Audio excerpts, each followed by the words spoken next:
Welcome to legend TV. నేను మీ బాను. ఏదైతే ఒక హాట్ టాపిక్ గా మారినటువంటి అంశం గిరీష్ దారబోని, ఏదైతే చిత్రగుప్త ఛానల్ వ్యవస్థాపకులు ఎవరైతే ఉన్నారో అతని పైన ఒక దాదాపు 2 times ఒకసారి లైవ్ చేస్తున్న సమయంలో, ఒకసారి కంప్లైంట్ ఇవ్వడానికి వెళ్ళిన టైంలో ఒక 2 times 20 మంది వచ్చి దాదాపు 2 సార్లు సిస్టమ్స్ ఎత్తుకపోయి అటు సంబంధించిన సిపియూలు ఎత్తుకపోయి ఇబ్బందికి గురి చేసిన పరిస్థితి. అలాగే నిన్న చూసుకున్నట్టయితే చాలా మంది 150 మందికి పైగా, అందులో ఎక్కువగా మహిళలు ఉన్నారని చెప్తా ఉన్నారు. భోజనం చేసే టైంలో రాత్రి 9:30 సమయంలో భోజనం చేస్తూ ఉంటే ఒక 150 మందికి పైగా వచ్చి డోర్లు పగలగొట్టేసి వచ్చి అన్నను ఇష్టాలు రీతిగా కొట్టినటువంటి పరిస్థితి. మరి ఎందుకు వాళ్ళు రావాల్సి వచ్చింది? అసలు వాళ్ళ వెనుక ఎవరున్నారు? నిజంగా వీళ్ళు ఎప్పటి నుంచి ఫాలో చేస్తా ఉన్నారు? అటు ఆఫీస్ దగ్గర కావచ్చు, ఇటు ఇంటి దగ్గర కావచ్చు, ఫాలో చేస్తా ఉంటే మరి ఇందులో వాళ్ళ అమ్మ కావచ్చు, సంబంధించిన వదిన కావచ్చు, సంబంధించిన ఫ్యామిలీ మెంబర్స్ అందరూ ఉన్నారు. మరి వాళ్ళందరూ ఆపే ప్రయత్నం చేశారా? మరి ఆ టైంలో నిజంగా కొట్టుకుంటూ మెట్లపై నుంచి కిందికి కూడా తీసుకెళ్లిన పరిస్థితి. మరి ఆ టైంలో పోలీస్ వ్యవస్థ ఏం చేస్తా ఉందని చెప్పేసి ఇతర అంశాలపైన మాట్లాడే ప్రయత్నం చేద్దాం. మనతో పాటు గిరీష్ అన్న ఉన్నారు. అన్న నమస్తే అన్న. అన్న ఆరోగ్యం ఎలా ఉందన్న? పర్వాలేదు, మానసిక గాయాలు జర ఎక్కువ ఉన్నాయి, ఫిజికల్ గాయాలంటే. అన్న అసలు ఏం జరిగింది? మొన్ననే దాదాపు 2 times అటాక్ జరిగింది. మీరు లైవ్ చేస్తున్న టైంలో కూడా డోర్లు బద్దలు కొట్టే ప్రయత్నం చేసి అదే రోజు దాడి జరిగే ప్రయత్నం అయితే జరిగింది.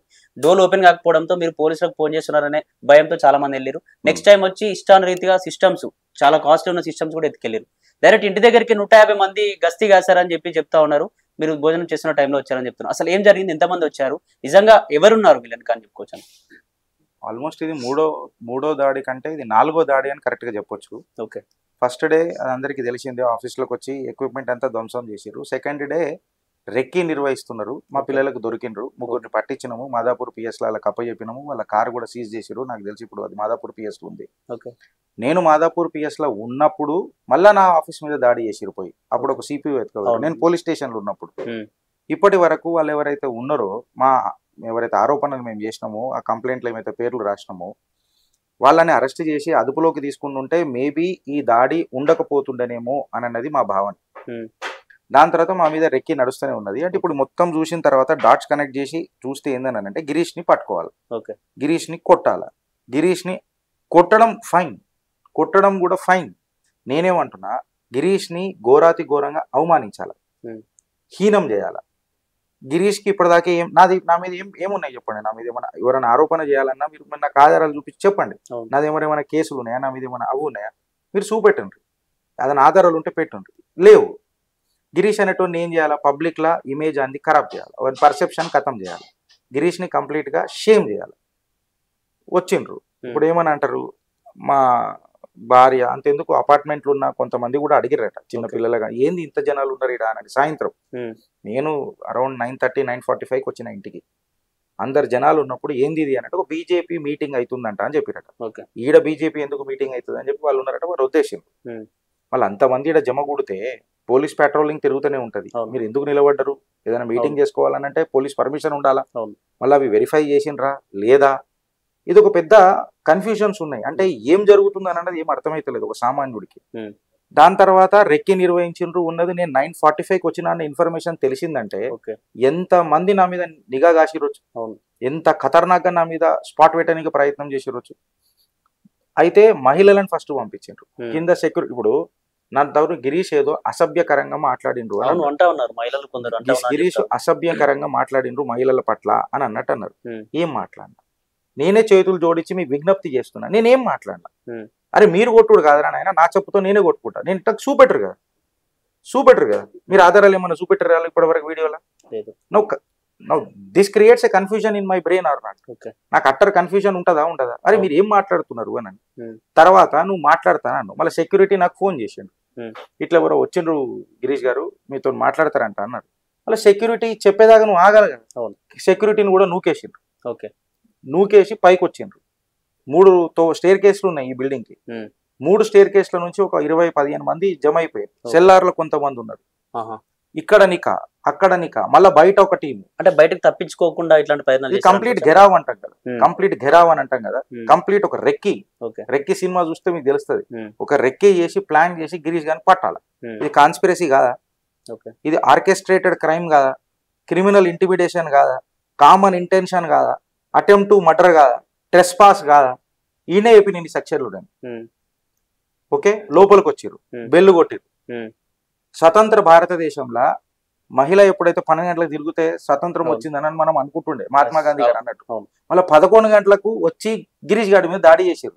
ఇప్పుడు ఇది నిజమైన స్వతంత్రం అనాలనా లేకపోతే ఇది అవమానం అనాల, రాజ్యాంగానికి అవమానం అనాల. First point. సెకండ్ పాయింట్, మహిళలు గిరీష్తో 11 గంటల రాత్రికి ఏం చర్చించడానికి వస్తారన్న? పొద్దున మాట్లాడుకోలేమా? అవును. చర్చకు వచ్చిర్రు. 80-90 మంది ఎందుకు వస్తారన్న? 80-90 మంది చర్చించడానికి వస్తే మనిషి అనేటోడు మాట్లాడతాడా? మాట్లాడగలుగుతామా? Second point. థర్డ్ పాయింట్, నాతో చర్చించడానికి వచ్చినా అన్నావు, బెల్లు కొట్టిను. ఇప్పుడు మీరు నాకు ఫోన్ చేసిండ్రు, అన్న నేను వస్తున్నా అని అన్నారు. రావద్దు అని అంటే మీరు వస్తారా? లేదు. రారు కదా. ఖచ్చితంగా అనంటే వస్తారా? రారు కదా. మళ్ళీ మీరు ఎవరైనా నాకు ఫోన్ చేసిరా? ఆ దాఖలాలు ఉన్నాయా? బెల్లు కొడితే నేను బెల్లు దర్వాజా డోర్ తీస్తే మీరు రావాలా? డోర్ ఎందుకు ధ్వంసం చేసిరు? ఒక్క డోర్ కాదు, ఆ డోర్, ఈ డోరు, ఈ లోపల ఉన్న బాత్రూమ్ డోర్, 3 డోర్లు. మేము 100కి ఫోన్ చేసినాం. 100కి చేస్తే 45 మినిట్స్ వరకు ఏ పోలీసు వాళ్ళు లేరు. 45 మినిట్స్ మొత్తం తాండవం నడుస్తుంది ఇక్కడ. అంటే మీరు ఏం చెప్పారన్న? పోలీసులకు కాల్ చేస్తే వాళ్ళ రెస్పాన్స్ ఏముంది అసలు? వాళ్ళు మొత్తం ఇక చాటభారతం అడుగుతారు. అలా 100 15 నిమిషాల దాకా తలకాయ నొప్పి ఉంటుంది. ఏమైంది, ఎక్కడదో కాల్ సెంటర్ పెట్టిండ్రు. ప్రాణాలు బుల్లెట్ దిగి పోనీకి ఎంతసేపు అవుతుంది? కరెక్ట్ గా సటమని కొట్టి వెళ్ళిపోతారు. క్రైమ్ ని నువ్వు కంట్రోల్ చేయడానికి నువ్వు టెక్నాలజీని అడ్వాన్స్ గా యూజ్ చేయాలి తప్ప, ఫస్ట్ యాక్షన్ ఉండాలి తప్ప, నీ process of filling the data is not more important. మీరు ఎక్కడున్నారు సార్? రక్షక బలగాలు వస్తున్నాయి సార్. ఈ తత్వం ఉండాలి కదా. లేదు. నేను క్లియర్ కట్ గా చెప్పిన 30-40 మంది మాబ్ ఉన్నది సార్ అని చెప్పిన. నువ్వు 2 కానిస్టేబుల్, అరే సార్ ఇప్పుడు ఒక బరాతు బయట బరాత్ ఆడుతున్నారు సార్, నాకు నిద్ర డిస్టర్బెన్స్ అవుతుంది అంటే 5-6 మంది వస్తారు. మళ్ళీ మాబు 30 మంది ఉన్నారు అని అంటే ఎంతమంది రావాలి సార్? నేను పర్సనల్ గా అడుగుతున్నా, భావోద్వేగానికి గురై ఒక సిటిజన్ లెక్క అడుగుతున్నా, వినయంగా అడుగుతున్నా. మళ్ళీ ఎంతమంది రావాలి సార్? బెటాలియన్ రావాలి. సరే వచ్చిండ్రు, వాళ్ళని కాపాడే ప్రయత్నం చేసిరు. వచ్చిన 2 వచ్చిరు పోలీసు వాళ్ళు. వచ్చిన పోలీసు వాళ్ళు వాళ్ళ డ్యూటీ వాళ్ళు సక్రమంగా నిర్వహించారు. నేను వాళ్ళ మీద వచ్చిన వాళ్ళు అయితే చేసిరు, వాళ్ళు ఆపనీక విశ్వ ప్రయత్నం చేసిరు. ఆగుతారా? అలా ఇంటెన్షనే గిరీష్ గారి మీద ఉన్నది. వాళ్ళు దాదాపు 150 మంది దాకా వచ్చారని చెప్తున్నారు. 150 అన్నది మేము చూడలే. అంటే అక్కడక్కడ ఉన్నారట, నేను అది చూడలే. నేను చూసింది చెప్తున్నా. చూసింది అయితే ఖచ్చితంగా 40 నుంచి 50-60 మంది అయితే ఉంటారు. అంటే 2 పోలీసులు పంపించడం పట్ల ఎట్లా చూసుకోవచ్చు అన్నది? ఇక అది నేనేం మాట్లాడగలుగుతా? అది సర్కార్ మాట్లాడాలి. తెలంగాణ సర్కార్కి ఈ క్వశ్చన్ వేయాలి. మీరు వచ్చిండ్రు, పోలీసు వాళ్ళని కొట్టిండ్రు, డ్యూటీలు ఉన్న పోలీసు వాళ్ళని కొట్టిండ్రు. నాకు తెలిసి పాప మా కానిస్టేబుల్ కాలో ఇరిగిందో బెనికిందో, మళ్ళీ ఆయన కూడా నా పక్కనే కూర్చొని ఎమ్మెల్సీ ట్రీట్మెంట్ తీసుకున్నాడు. ఇది పోలీసుల రికార్డులలో కూడా ఉన్నది. ఆయన కాలు ఇరగొట్టింది. ఇక లాస్ట్ కి పోలీస్ ఎందుకు వచ్చింది అని అంటే, మనం పెళ్ళంతా అయినాక బరాత్కి తీసుకుపోయి కార్లు ఎక్కిస్తాం చూడు, ఈ పంచాయతీ నడిచింది. దాని తర్వాత ఇక ఎక్సెట్రా కేసులు గీసులు ఇదంతా నార్మలే. సో ఇక్కడ మనం జర ఆలోచించాలి. ఒక సామాన్యుడు ఫోన్ చేసినప్పుడు రెస్పాన్స్ ఎంత ఉండాలా అని అనేది ఉండాలి. మళ్ళీ ఇప్పుడు నేను ఇన్ని ప్రశ్నలు వేసిన, 11 గంటలకు ఎందుకు వచ్చిండ్రు, ఏం పని ఉండే, నా దర్వాజాలు ఎందుకు బద్దలు కొట్టిరు, సరే నాతో మాట్లాడడానికి వచ్చిన వాళ్ళు చెప్పుల దాన్ని ఎందుకు తీసుకొస్తారన్న? చెప్పురి. మా అమ్మ కూడా, నేను ఇంటనే ఉన్నా, మా అమ్మ నేను లోపల ఉన్నా ఇంటున్నా, మా అమ్మ అన్నది నా కొడుకసు ఉంటాడు కాదు, వాడిని పిలిపిస్తా, మీరు సబూత్ ఏమైనా ఉంటే చూపెట్టుండ్రి, ఇంకా అవసరమైతే మా అపార్ట్మెంట్ వాళ్ళని కూడా పిలుస్తా, వాని ముంగట నేను చెప్తాను కొడతా అందరి ముంగట, వాడు తప్పు చేస్తే నువ్వు కూర్చోవాలి కదా, నువ్వు కూర్చోవాలి కదా. కరెక్టా కదా? అంతమంది మీదకి వస్తే మేము కూడా సెల్ఫ్ డిఫెన్స్ ఏదో కూడా చేస్తాం కదా, చిన్నది. కరెక్టా కదా? కానీ విధ్వంసం మీరు మా అమ్మని అటాక్ చేసిర్రు, నా భార్యను అటాక్ చేసిర్రు, మా అమ్మ చెయ్యి మొత్తం ఇప్పటికీ మీకు రిపోర్ట్స్ ఉన్నాయి. నా వైఫ్ కి కూడా కాలు బెనికింది, ఇవన్నీ ఉన్నాయి. గాయాలు చిన్నయా పెద్దయా అని ఉండదన్న. గాయాలు మానసికంగా ఉన్నాయా ఫిజికల్గా ఉన్నాయా? మానసిక గాయాలు మరుస్తారా మనిషి? ఇంట్లో చిన్న పిల్లలు ఉన్నారు, ఇదే మా రేపు లోపలికి వచ్చి నా పిల్లలను కిడ్నాప్ చేసి తీసుకోపోతే తెలంగాణ సర్కార్ నేను అడుగుతున్నా, తెలంగాణ డీజీపీ పోలీస్ వ్యవస్థ నేను అడుగుతున్నా, నాకు చిన్న పిల్లలు ఉన్నారు, రేపు తీసుకొని పోయి నా మీద కక్ష నా పిల్లల మీద తీస్తానంటే దానికి ఎవరు రెస్పాన్సిబుల్ ఉంటారండి? దీనికి మళ్ళీ సర్కార్ ఏమన్నా చర్య తీసుకుంటుందా? ఎఫ్ఐఆర్లో రాసిన పేర్ల మీద మీరు చర్య తీసుకపోయి అలా అక్కడనే కట్టడి చేసుకుంటే ఈ లొల్లు ఉండకపోయి, సరే నేను ఏమన్నా తప్పు చేస్తే నువ్వు చట్టరీత్యా రా నాతో. If I am not answerable to the courts or to the judiciary of this country, then you kick me. చట్టాలే నాకు శిక్ష ఇస్తాయి కదా. నువ్వే పడివి చట్టాన్ని నువ్వెందుకు చుట్టం చేసుకుంటున్నావు? నేను గలీజోన్ అయితే ఇప్పటికి చెప్తున్నాను, ఆధారాలు పెట్టి అంటున్నా కదా, నేనే చెప్తాను కొట్టుకుంటాను అంటున్నా కదా. ఇంకా దీనికంటే పశ్చాత్తాపం ఏం కావాలి? కరెక్టా కదా? Self realization is the mother of all negotiations కదా బ్రదర్. నేను గదే అడుగుతున్నా. నేను ఏమన్నా వ్యక్తిగత గురించి ఇప్పుడు ఇంతసేపు ఏమన్నా మాట్లాడినదని చెప్పినా మీకు? నాకు జరిగిన అన్యాయం, ధర్మం దూరం మాట, నా పిల్లలకు జరిగిన న్యాయం మీరు తెచ్చిస్తారా? నా తల్లిదండ్రులకు జరిగిన న్యాయం తెచ్చిస్తారా? ధర్మం దూరం మాట. నువ్వు న్యాయమన్నా చేసి అంటున్నా. నాకు నేను అడిగిన దాంట్లో తప్పులు ఉన్నాయా? లేదు. 4-5 ప్రశ్నలు మీ ముంగట్నే వేసిన. అవును. దర్వాజా ఎందుకు వెళ్ళగొట్టినావు? 11 గంటల రాత్రికి ఎందుకు వచ్చినావు? మాట్లాడేటవి చెప్పులు ఎందుకు తెచ్చినావు? కిచెన్ లో పోయి సామాన్లు తీసుకొని వచ్చి మీరు ఆ డోర్లు తీసుకొని చూపిస్తాం. మొత్తం 7 కాడికి విధ్వంసం అయిపోయింది. తాళం లేకుండా ఇంట్లో పండుకోవాలన్న పరిస్థితి లేదు ఇప్పుడు. గిదా మీరు చేసేది? ఇప్పుడు నేను ఒకటే మీ ద్వారా ఏమడుగుతున్నా అంటే, ఈడ ఎవరు గెలిచిండ్రు ఎవరు ఓడిండ్రు నేను అడుగుతున్నా. ఎవరు గెలిచిండ్రు ఎవరు ఓడిండ్రు? వ్యవస్థ ఓడిపోయింది కదా. అవును, వ్యవస్థ ఓడిపోయింది కదా. నా సంగతి పక్కకు పెట్టు. వ్యవస్థను ఓడగొట్టిరు మీరు, ప్రజల నమ్మకాన్ని ఓడగొట్టిరు మీరు కాదా? ప్రజావాణి ఎందుకు, ప్రజా పాలన ఎందుకు? పాలకుల వద్దనే పరిపాలన అంటే గిదా ప్రజల వద్దన పరిపాలన ఉంటుందా? నేను అడిగేది కదా ఒక సామాన్యుడిలాగా. అన్న మిమ్మల్ని కొట్టడానికి వచ్చినప్పుడు మీరు దాదాపు చాలా సేపు మిమ్మల్ని మీ ఫ్యామిలీ మెంబర్స్ ఆపే ప్రయత్నం చేశారట, మిమ్మల్ని వాళ్ళ దగ్గరికి వెళ్లకుండా బాత్రూమ్ లో కూడా చాలా సేపు ఉన్నారని చెప్తా ఉన్నారు. అంటే బయట ఆ డోర్ వెళ్ళనీకే, మెయిన్ డోర్ వెళ్ళనీకనే ఒక 25 మినిట్స్ పట్టింది. ఓకే, 15 మినిట్స్ 18 మినిట్స్ అయితే ఈజీగా పట్టింది.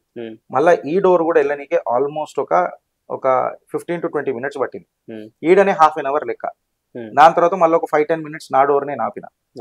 ఇక దాని తర్వాత కథం వాళ్ళకి చేతికి చిక్కిన. అప్పటికి పోలీసు వచ్చి వాళ్ళని ఏదో కంట్రోల్ చేస్తుంది. ½ an hour లోనో 45 minutes లోనో వచ్చింది. బట్ ఎంతమంది ఉన్నారు పోలీసు వాళ్ళు కూడా ఏం చేస్తారు? ఇప్పుడు ఈ టోటల్ వ్యవస్థని మనం ఇది ఒక కేస్ స్టడీ చేసి దీన్ని రివ్యూ చేసి సామాన్యుడికి మేము రక్షణ కలిగిస్తాం అనే తత్వం ప్రభుత్వాలు చేయాలి.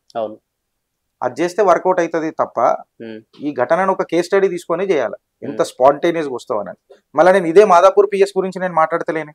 నేను ఫోన్ చేయగానే నాకు స్పాట్లు వచ్చింది మాదాపూర్. అక్కడ వాళ్ళు నిందితులని ఏదైతే క్యాప్చర్ చేయాలో అక్కడ చేయలేదని చెప్పిన నేను. బట్ స్పాంటేనిటీగా నా ప్రాణాన్ని కాపాడింది వాళ్ళే. మళ్ళీ ఫస్ట్ టైం వచ్చినప్పుడు రాడ్లతో చేసిరు కదా. నేను అది చెప్తున్నా మీకు. అంటే ఫస్ట్ టైం వచ్చినప్పుడు మీరు కంప్లైంట్ ఇచ్చారన్నా, దానికి సంబంధించి ఏమైనా అరెస్ట్ చేసే ప్రయత్నం చేశారా పోలీసులు? కనీసం దాని గురించి ఏమైనా? ఇక వాళ్ళే చెప్పాలి. అది ఇప్పటిదాకానైతే నాకు ఏం తెలియదు. వాళ్ళు అది చేసినట్టు ఇంటి దాకా ఎందుకు వస్తుండే? ఇంటి దాకా భయం చుట్టుకుంటుండే కదా. పోలీస్ దిగిందిరు అన్న, 100 మంది ఆడ నిలబడ్డా పోలీసు ఒక లాఠీ పట్టుకొని ఆడ నిలబడితే నువ్వు ఎట్లుంటావనా? అటెన్షన్ అయి ఉంటావు. ఆడ పోలీసు నిలబడ్డాడు రా అని ఉంటావా? ఉండవా? పోలీస్ కి కాకీకి ఉండే డ్రెస్ అది, కరెక్టా కదా? కాకీలని ఇయ్యాల కొట్టిర్రా. ఇప్పుడు దీని మీద నువ్వు ఇంట్రోస్పెక్ట్ చేస్తావా చేయవా అన్నది నా ప్రశ్న. అట్లా ఎట్లా మరి మహిళలు కుట్టడానికి గల కారణం ఏంటి? నిజంగానే వెనక ఎవరున్నారా అనుకోవచ్చు. ఒకప్పుడైతే పలానా సంబంధించిన వాళ్ళు ఉన్నారని చెప్పి వాళ్ళు డైరెక్ట్ వాళ్ళ నోటితోనే చెప్పారు, మా అన్ననే అంటావా అని చెప్పేసి కొట్టిన పరిస్థితి. ఇప్పుడు ఈ మహిళలు కూడా ఇంతమంది వచ్చారు, వాళ్ళు పలానా పార్టీ నాయకులని కూడా చెప్తా ఉన్నారు. నిజంగా ఎందుకు ఇంత మీ పైన ఇంత కక్ష కట్టాల్సి ఎందుకు వస్తుంది అసలు? ఇప్పుడు అది వాళ్ళు చెప్పాలన్నా, అది వాళ్ళు చెప్పాలా. నేను ఏం మాట్లాడినా ఏం చేస్తాను అన్నది మీలాగానే నేను కూడా ఛానల్ అనే మాట్లాడినా. నేను ఎక్స్ట్రా ఏం మాట్లాడలే, మీతో కూడా ఏం మాట్లాడతలే. 3 ఇప్పుడు ఈ సంఘటనకు మొత్తం కంప్లీట్ గా 3 FIRలు అయినాయి. 3 FIRలలో పురోగతి ఏంది, మళ్ళీ నిజాలు ఏంది నేను ఆరోపిస్తాను. ఇప్పుడు నీకు ఏదైనా ప్రాబ్లం ఉంటే ఖచ్చితంగా పోలీసు వాళ్ళు మిమ్మల్ని అడుగుతారు, ఎవరి వల్ల ప్రాబ్లం వచ్చిందని అన్నట్టు మీరు చెప్తారు. అది చెప్పినంత మాత్రాన ఆయననే తప్పు చేసిండు అన్నది కాదు కదా. దాని మీద మీరు ఇన్వెస్టిగేషన్ ఏజెన్సీలు కదా, మీరు తీయరు, కోర్టులో ఎవిడెన్స్లు ప్రొడ్యూస్ చేయరు. నా క్రాస్ ఆర్గ్యుమెంట్లు ఉంటాయి, మా లాయర్లు కొట్లాడతారు, నేను కొట్లాడతా. దాని తర్వాత నిజాలు బయటికి తెలుస్తాయి కదా. ఎండ్ ఆఫ్ ది డే మనకు నిజం కావాలా లేకపోతే ఇట్లాంటి దాడి కావాలా, గుండాయిజం కావాలా? మీరు చెప్పారు. నిజానికి ప్రాధాన్యత ఇద్దామా, గుండాయిజానికి ఇద్దామా? ఓ మాట అడుగుతున్నా. అంటే నేను కూడా ఒక 80-90 మందిని వేసుకుని రోజు తిరగాల, గ్యాంగ్స్ ఆఫ్ తెలంగాణ అని ఒకటి స్టార్ట్ చేద్దామా? మీరే చెప్పండి. లేదు, ఇలా నేను మానసికంగా దెబ్బతిన్నా. నా కూతుర్లు ఆ రాత్రి కార్లు ఎక్కి బయటికి వెళ్ళిపోవాల్సి వచ్చింది. చిన్న పిల్లలు, వాళ్ళకు ఎంత ట్రామా, మెంటల్ ట్రామా అయిందొచ్చు. ఏజ్డ్ తల్లిదండ్రులు, వాళ్ళకి ఎంత మెంటల్ నీకు ప్రాబ్లం నాతో కదా. నువ్వు ఇక్కడ ఆస్తి నష్టం ఏం చేయలే, నేను దాన్ని ఎన్కాష్ చేసుకోవాలంటే నాది అది వాళ్ళ కొట్టిరు, ఇది వాళ్ళ కొట్టిరు, ఇది చోరీ అయింది, అది చోరీ అయిందని నేనేమన్నా ఇచ్చిన్నా? నేను నిజాయితీగానే ఉన్నా కదా ఇప్పటికి. నా నిబద్ధత, నా నిష్ట మీరు చూసి నన్నే టార్గెట్ చేయడానికి వచ్చిర్రు అని చెప్పిన. మధ్యలో వాళ్ళు వచ్చినందుకు వాళ్ళని కొట్టిరు, ఖచ్చితంగా కొట్టిరు. రారా ఇంటి మీద దాడి చేస్తారు, రారా అతను కొడతావా? ఇది కంప్లీట్ సినారియో. ఇక వాళ్ళకి ఎందుకున్నది ఏమున్నది వాళ్ళు ఆన్సర్ చేయాల్సిన పరిస్థితి బ్రదర్. అది నాకు సంబంధించిన విషయం కాదు. నేను FIRలలో మెన్షన్ చేసిన, నేను చట్టాన్ని నమ్ముతున్నా, పోలీసుల మీద నమ్మకం పెట్టుకున్నా. వాళ్ళు ఛేదించాలి. వాళ్ళు ఇన్వెస్టిగేషన్లు ఏముందో బయటికి తీయాలి. దాని తర్వాత చూద్దాం ఇక మళ్ళీ ఏమవుతుందో, వాళ్ళు ఏం చెప్తారు. నా ఆరోపణలు కరెక్టా, వాళ్ళ ఇన్వెస్టిగేషన్ కరెక్టా చూద్దాం. అంటే మాకేం సమాచారం వచ్చిందంటే గిరీష్ గారే అంతమందిని ఇంటికి పిలిపించుకున్నారు, కావాలని చేయించుకున్నారు అని చెప్పేసి పోలీసు వాళ్ళు అంటా ఉన్నారని చెప్పేసి మాకు చిన్న సమాచారం వచ్చింది. నిజమేనా? అది ఎంతవరకు కరెక్ట్? పిలిపించుకుంటే ఒక ఫోన్ కాల్ ఉంటుంది. నా ఫోన్ కాల్ ఇప్పుడు నేను అపాయింట్మెంట్ ఇవ్వాలంటే ఎవరికి ఇస్తారు? నాది ఒక ఆథరైజ్డ్ ఫోన్ నెంబర్ ఉంటుంది కదా, ఆ ఫోన్కి మీరు ఫోన్ చేయాలి కదా. చేసిరు ఎవరైనా? ఈ టైంకి వస్తామని ఒకటి ఉంటుంది కదా, ప్రూఫ్ చూపెట్టరు నాకు. కరెక్టా కదా? అంతేనా కదా? ఆయన 11 గంటల రాత్రికి నేను పిలిపిస్తానా అన్న ఎవరన్నా? అపాయింట్మెంట్ ఇస్తానా అన్న? ఇయ్య కదా. సరే అన్న, నేనే పిలిపించుకున్నా, మళ్ళీ నేను బెల్ కొడితే తీయలే కదా, నువ్వు వెళ్ళిపోవాలి కదా. ఏం కేసు ఫైల్ చేస్తావన్నా నువ్వు? ఇన్ని ఆరోపణలు నేను ఈయనే ఖండిస్తున్నా, నువ్వు నేను పిలిచినా సరే ఒప్పుకుందాం ఒక స్టేజ్కి, మళ్ళీ బెల్ కొడితే వెళ్ళిపోవాలి కదా. నేను తీయలే కదా, నువ్వు వెళ్ళిపోవాలి కదా. నువ్వు దర్వాజలు ఎందుకు ఇరగొట్టినావు? అంత ఉక్రోషం ఎందుకు నీకు? ఈడ అర్థమైతలేదా? ఇప్పుడు మీరేం చెప్తారు? మీరే అడిగిరు నన్ను, ఇప్పుడు నేను మిమ్మల్ని ప్రశ్నిస్తున్నా. ఓ సామాన్యుడిలాగా మీరేం చెప్తారు నాకు? బెల్లు ఇప్పుడు మీరు వచ్చిరన్నా, బెల్లు కొడితే నేను తీయాను వెళ్ళిపో అంట, మీరు ఏం చేస్తారు? అట్లెట్లా అని చెప్పి నువ్వు తర్వాత వలగొట్టి నా ఇంటర్వ్యూ తీసుకుంటావు? లేదు, వెళ్ళిపోతాం. నేను అదే అడుగుతున్నా. నేను అడిగే ప్రశ్న కంపోజర్గా అడుగుతున్నా, కూల్ అండ్ కామ్గా అడుగుతున్నా, లాజిక్ అడుగుతున్నా. నాకు దాన్ని కన్విన్స్ చేయండి మీరు. ఓకే, దీనికి సంబంధించి కంప్లైంట్ ఇచ్చారన్న? ఇప్పుడు ఆ దాడిలో సంబంధించి ఇచ్చారు, ఏమంటారు పోలీస్ వ్యవస్థ? పేపర్లలో వచ్చినాయి కదా, వాళ్ళని ఎవరినో తీసుకున్నారు, అరెస్ట్ చేసిండ్రు, ఎవరో XYZ మనుషులను ఎవరినో అరెస్ట్ చేసిండ్రు అని అంటారు. నేను ఇంకా డీటెయిల్స్ చూడలేదు, చూస్తా.